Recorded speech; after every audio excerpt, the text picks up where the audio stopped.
الكسكسي الراعي الرسمي للمناسبات المصرية. عيد ميلاد، سبوع، حنة، هتلاقي الكسكسي الحلو موجود، بخلاف إخواتنا وأشقائنا في المغرب أو في الجزائر بيستخدموه كصنف أكل أساسي بديل الرز.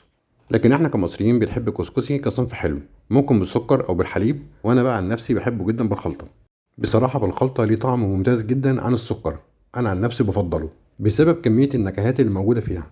ده احنا من حبنا في الكسكسي فتحنا ليه محلات مخصوص، يعني عندك في اسكندرية أشهر حد بتاع الكسكسي الشيخ وفيق، وفي القاهرة تحديدا في ميدان الجيزة أشهر حد بتاع كسكسي اسمه السني. والكسكسي ده أنا جبته جاهز، ما كانش عندي وقت أعمله مع إنه سهل جدا. تعالوا بقى نجرب كده أبو سكر ونشوف طعمه إيه. بسم الله. طعمه حلو وجميل جدا، التقليدي اللي احنا متعودين عليه. تعالوا بقى ندوق أبو خلطة كده ونشوف عامل إيه. الخلطة دي معمولة ميكس أطعمة جميل جدا، مع العسل كمان مديها طعم خرافي غير تقليدي. قلب بقى العسل كويس جدا مع كسكسي ونسمي الله ونضرب أول معلقة. هو ده اللي يتقال له أكاد من فرط الجمال أذوب. كمية فليفر وأطعمة في بقك ملهاش حل.